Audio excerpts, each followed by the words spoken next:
Okay, so here's my clarification that I'd like to make is to kind of set the stage for you to think about the skill evaluations that I'm going to do that are going to be the primary determinant of your grade. I would like you to kind of have a picture in your mind of what it is going to look and feel like as we do those evaluations during class. And the reason that I want to make this clarification is because it's evident that what some of you are picturing is some sort of a formal, like, it's your turn, like, you need to, like, in some sort of a high stakes way, like, present your understanding. And what I'm looking to do is have everything be lower key, but really high academic expectations. And so what I want to explain is what that's going to look like, what I'm looking for, and why it is that, you know, some of you in your conversations with me have felt like what I'm really doing is kind of like trying to push you. And I think for some of you, your expectation is, why are you pushing me? Like, I just want to get this skill checked off. Don't push me on this. And so let me clarify a couple of things, and I think maybe you'll realize, oh, okay, this is it should, and I know this sounds crazy, it should be fun. Okay, so we'll just like start with that, and then I'll see if I can make my case that it could be fun. What I want to start with is the idea that what we're really looking for is, in a very big sense, to figure out what you need to work on. When I was thinking about all this stuff last spring and summer, here's what I imagined. I imagined that if we look at kind of like, I sort of pictured it as two intersecting curves. One of like diminishing returns. So this is like this is the amount of effort that you have to put into something to get something good out of it. And this is the amount of understanding that you have. And what I was sort of imagining is that there's this place where it's like, well, if you know something really, really, really well, then you have to put a lot of work into it in order to gain something else. They're diminishing returns, right? Like, we're not going to look at the alphabet in this class, right? We could spend a lot of time talking about the alphabet. You're not going to get much out of that. But as your understanding of something diminishes, you get more and more and more and more for the effort that you put into it, right? So we could talk about like the alphabet, and it's like you don't have much more to learn there. So it would take a lot of effort to learn even a little bit more. But as we start talking about words, and then complicated words, and then phrases and sentences and paragraphs, then like you do have something you could learn. Like, most of you are still working on writing skills, advanced writing skills, granted, but definitely writing skills. But what ends up happening is that if you kind of go too far past your familiarity with something, then it starts to get difficult again. So if we were to like, okay, well, now you're pretty good at writing, but what we're going to do now is Old English, like Chaucerian English, go. Most of you would be like, well, that's really too hard. So I'm looking for this right here, and I imagined it as like a ball, like in this like little sweet spot, and then in my mind, the sweet spot kind of moves, right? Like, as you learn more, what you're familiar with moves, and what you can tackle moves. And so what I want to do is find that sweet spot, the place where you have the most to learn with the least amount of effort, and just like hit that. And then as we do that, we'll move that place along, and you'll learn more and more and more without like feeling overwhelmed or bored. And so what we're trying to do is kind of think about constant improvement. Not in the sense of you're not good enough, but in the sense of no matter where you are, you can always learn more about something, whatever it is that we're talking about. And one of the things that's been difficult for me in the past is identifying strengths and weaknesses with students because we don't have a great way to do it in a sort of like visual way. Like what we have is grades. And the problem with grades, through no fault of yours, we've moved from a system in which most students expect to get C's and B's if they're sort of like doing their job, to a system in which the minimum acceptable grade for many students, I think many of you, probably most of you, is an A. Anything less than an A, it feels like a failure. It's not your fault. We did this. Like, when I was in school, nobody got straight A's. And when like really, really, really old people like Mr. Howe were in school, like, I'm just kidding, I think I'm older than he is, but when like people, you know, like Mr. Sherwin, if any of you had Sherwin in the past, like everybody got C's, like people just got C's. The people, there would have been like a couple of people in each class who got an A, and they were the ones that everybody just knew, like they're the geniuses, and you can get an A just for doing your work. It's different now, and the problem with that system, well, I have a bunch of problems with it. But the biggest problem with that system is it makes it really difficult to give you feedback about things that you're not really great at yet. Because the only way we know how to do that is to give you a grade that's less than an A, and that makes you feel bad. So my solution to that problem is I'm gonna give you grades that don't count, so that you know, oh, this is something I still need to work on, but I still have an A in the class. I have a 3 out of 5 on this skill, but I have an A in the class, so we're all good. And what I would like you to think about is your elementary school report card, which was like this. Or the other example that I tracked down, where is it? Where is it? Where is it? It's gone. I must have closed it. That's too bad. I had my daughter's skills for her gymnastics class. In fact, I think I'm just going to try to find it real quick because it's useful to look at. The skills for her gymnastics class are set up in much the same way that your elementary report cards were. There's like something like handstand flat back to 8-inch on floor, which I don't know what that means, and then you get evaluated on a scale. In elementary school, it was 1 through 4 probably.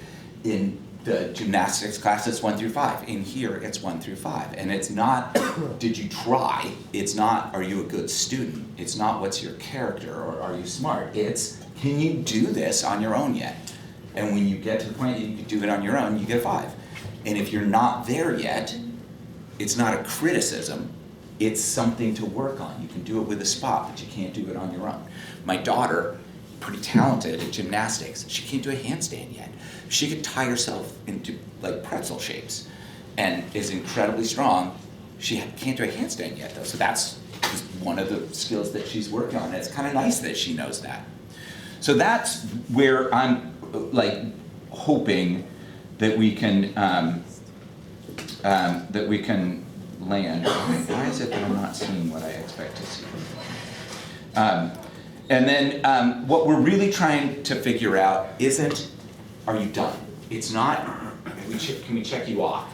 It's, how well can you do something? Like the things that we're doing in this class are very fundamental science skills. Making measurements using tracker, making predictions by using kinematic equations. Those are fundamental physics skills, and I want you to know how well you can do them, and then I want to know how well you can do them as well. And so the way that we're evaluating you is not a checklist. It's not, can you do it? So some of you are like, I want to do my assessment. I want to get this done, get it checked off, and get it out of the way. What I would like you to think about instead is that we're asking a question, always. It's like a continuous question, which is how well? It's not just, can you use tracker to find initial velocity of a projectile? It's how well can you do it? Can you do it completely on your own, with no help, really quickly?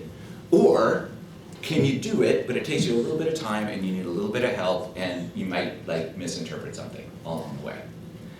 There's no point at which you're done, there's just like progress along the scale. And you can kind of think about it as like measuring the temperature of water.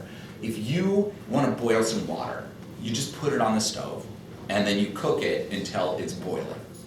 But if you want to know how close is it to boiling, you put a thermometer in it and you measure the temperature as it's cooking. You can't tell what its temperature is unless you take a measurement. So you put the thermometer in, you look, oh, it's 100 degrees, oh, it's 140 degrees, oh, it's 180 degrees.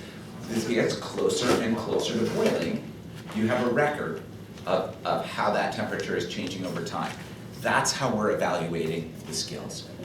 If you're boiling, so to speak, what that means is you could teach this. Like if I am sick next week, when we start really working on making more complicated predictions about two-dimensional projectile motion, if you have a particular skill mastered, then you should be the one to teach it. You should stand up in front of the class and say, well, here's the deal.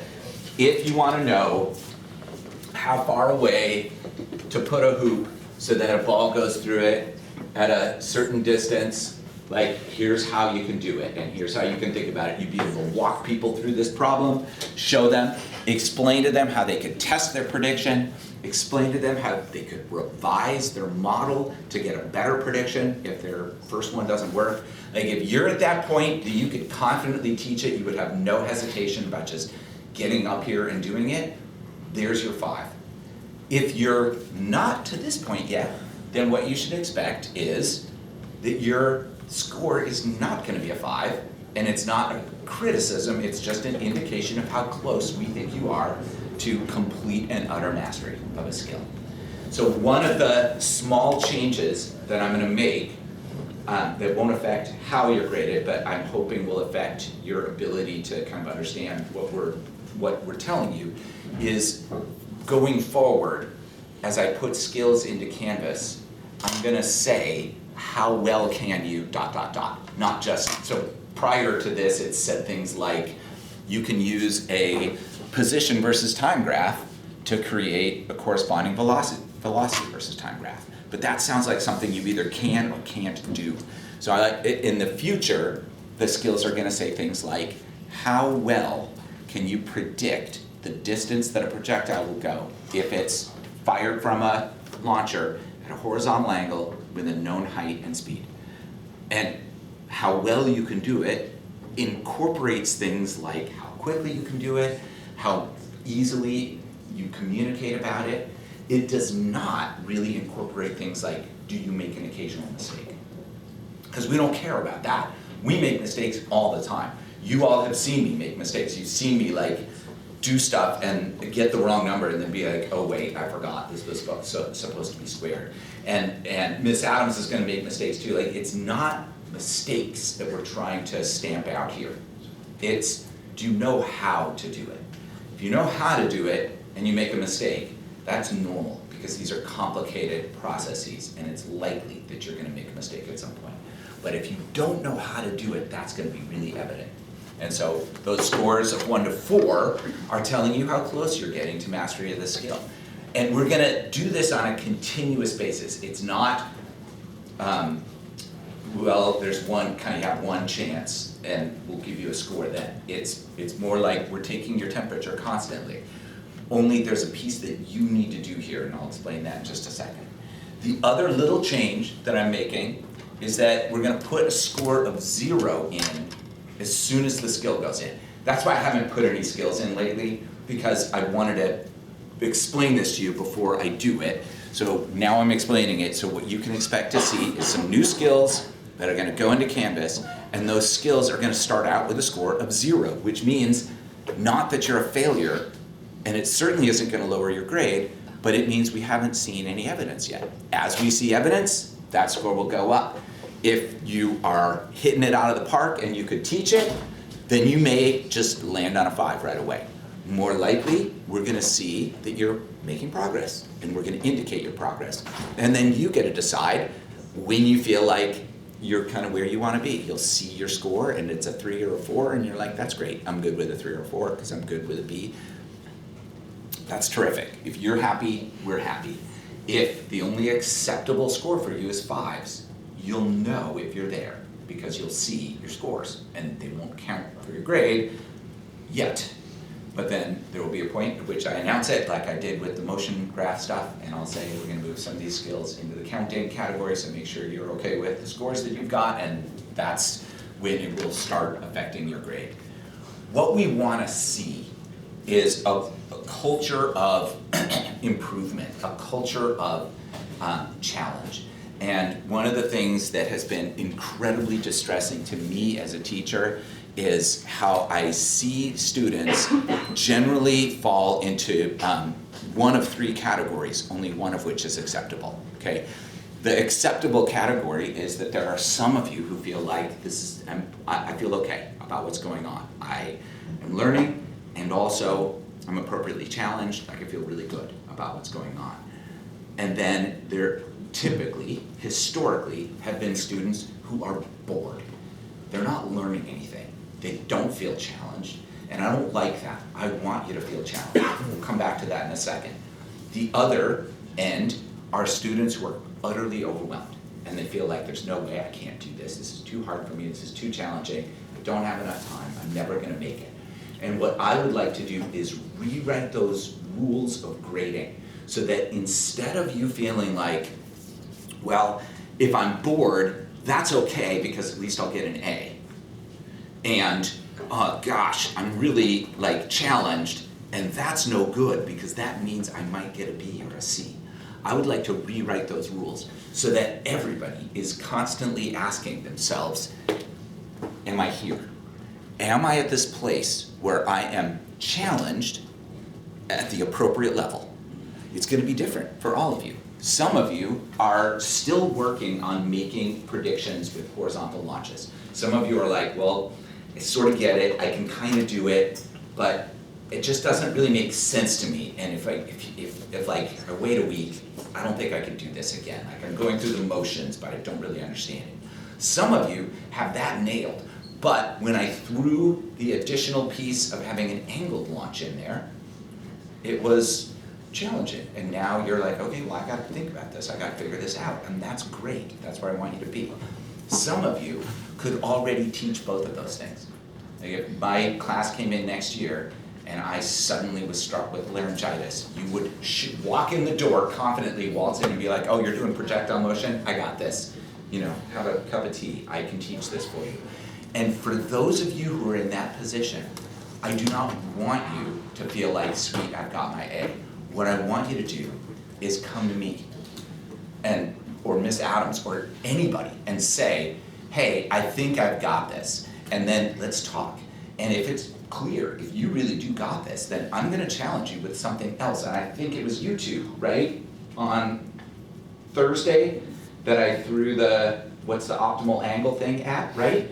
So there were a couple of students who were like, well, I think this is like sitting pretty well with me. And I was like, okay, hotshots, what is an equation that you can use to determine the angle at which you'll get the maximum distance for a projectile with a given launch speed and a varying height. So basically we're looking for a way to maximize distance by determining an angle as a function of changing height. It's a really complicated problem. They made a bunch of progress. They were really thinking, they were really learning, and I hope that they loved every minute of it, because that's the kind of stuff that I want to see. I know you can all do it. Some of you are more comfortable with that than others, but that's what I want to see, because that is where I know I personally thrive. I love something really tricky to think about and to try to figure out. So when you're talking to me about the stuff that we do, it's not, don't expect to come and talk to me and have me ask you simple questions and have you explain it and then you like go on your way. I want to find the place where you're challenged. I'm going to look for the things that you don't know, not to humiliate you, not to make you feel like you're not doing what you need to do, but because I think it's more fun. If you're thinking about something that you don't quite understand, but you can understand if you think about it more, that is where things get really exciting in education. That's where everybody should be. That's where I believe like all of us collectively in this classroom and in the school and in the district and pretty much everywhere, that's what we should be doing. Because that's when learning is really fun, when you're like, I want to figure this out. I don't get it, but I want to. Miss Adams was telling me, and I'm like, this is going on YouTube, so I'm probably gonna get you in big trouble, but she was telling me she has an assignment in one of her classes where she has to write something, and there's no challenge to it, except that it's gonna be like, it's gonna take time. And that depresses me. I don't want anybody in here to feel like, oh, well, I've gotta sit through physics for 2 hours, because that's what Brigar says. Like, I want you to find something that actually intrigues you in here, and then immerse yourself in it. If you're there, then I'm happy, and you'll get your A. That's what I would like to set up, an environment in which every single day you come in and you work on something that you don't quite understand, but you want to, and you know you can. It's fun. If you know what I'm talking about, then you know what I'm talking about. And if you don't know what I'm talking about, then I promise you, like, it really, it's fantastic. It's a wonderful experience when it's liberating, because then you're not stressed. You're just like, well, I'm gonna go in there and work at something that's kind of cool. That's what this should all look like. We've messed it up for you in education by not having that be the standard from day one. That's what it should look like from kindergarten through your PhD. We lose the thread, starting in late elementary school and going much through high school and even into university. And then we rediscover it. If you talk to people who are getting their PhD, they're thrilled. They're so psyched. Katie is a good example of that. Katie's not getting a PhD, but you're working with people in a graduate lab. And that's probably the most fulfilling stuff you do, right? Like when you do your field work and you're working with the fungus gang, right? I mean, isn't that exciting? And do you ever feel like, oh crap, I'm not gonna get an A, like, it doesn't, you're just having fun and learning. And I know I'm speaking for you, but that's what I do. I do a lot of that. Oh, you're gonna talk for anything else, thank you, yeah. Is this what I sound like? I know. Ventriloquism. Okay, that's not really ventriloquism. Ventriloquism, as an aside, here's what I'm talking about. When I was a kid, I got a book from the library on ventriloquism, and it was like, well, hold your tongue like this, and then hold your lips like this. And here's my problem.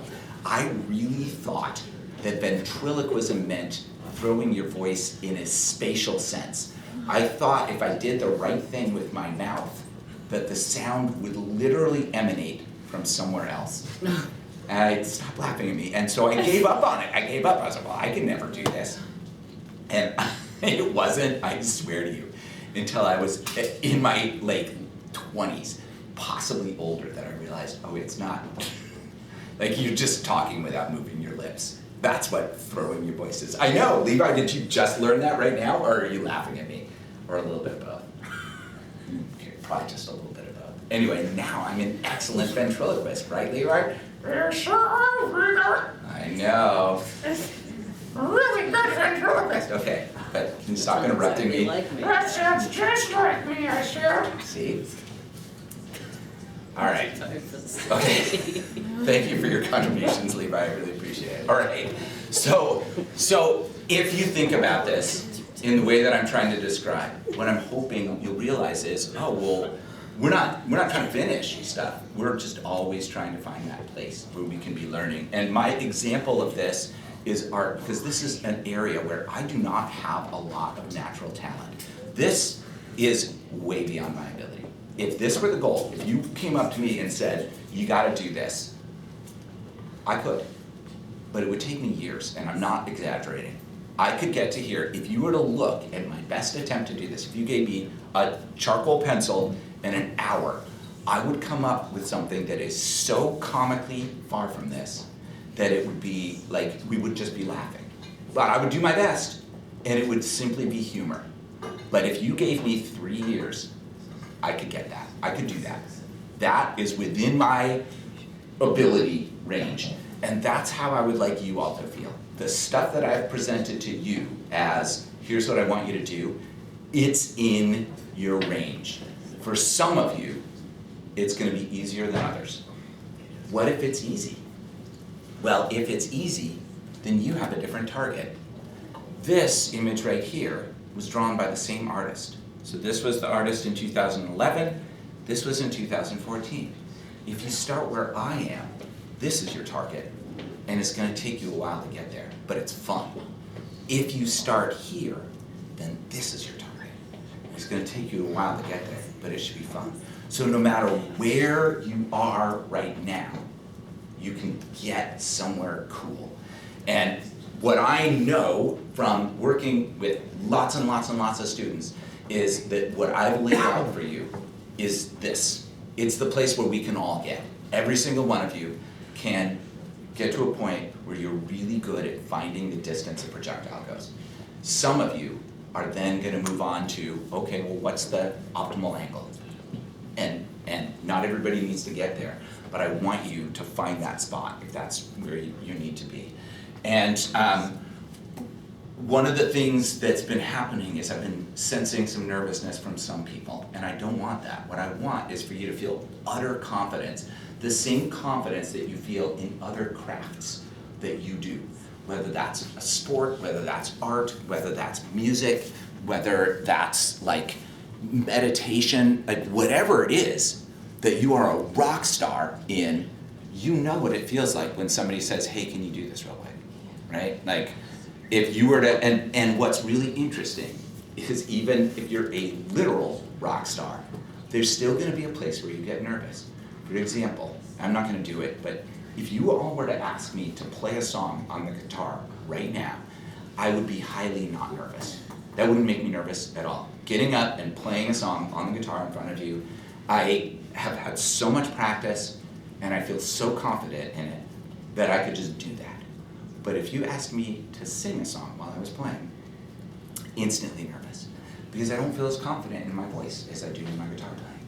I've had tons of practice. I've been performing live since I was 17 years old, hundreds and hundreds and hundreds of times, with bands, solo performances.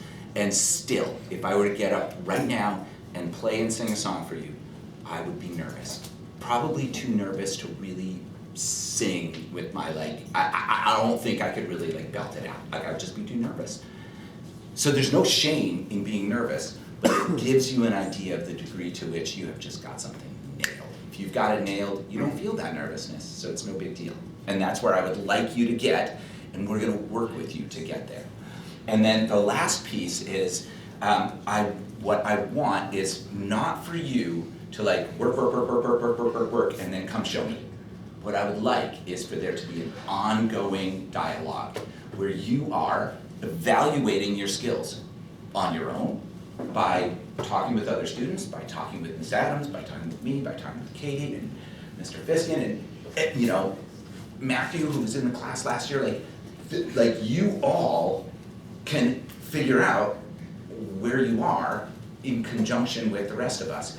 And as you do that, we'll be able to like start evaluating your scores. Because when you come to me and you're like, Brigar, I just made a prediction. I predicted it was gonna go 150 centimeters. It didn't go that far. What's going on? I now know your skill level. If you come to me and you say, Brigar, I predicted it was gonna go 150 centimeters and it went 12, then I know something else went wrong. And we'll figure it out together. Maybe your launcher was like broken, or maybe you don't know how to make the prediction yet. And either way, we can get that straightened out. But it should be an ongoing, progressive collaboration where we're constantly communicating, and I'm constantly hearing from you, and you're constantly hearing from me, not just a like do stuff and then like the hammer comes down and you get a score. Okay. So that's the goal, and we will I will continue to clarify this as needed. There's nothing that is changing about the way you're being evaluated. There are two little changes you should expect to see. One is the skills are going to show up as how well can you do something, not just be able to do something. And the other is, as I put new skills in, it's going to start with a 0. Don't panic. That's not because you've done something wrong. It's because I want to make sure that you're aware if we haven't seen any evidence yet. Okay, I'm going to stop the video.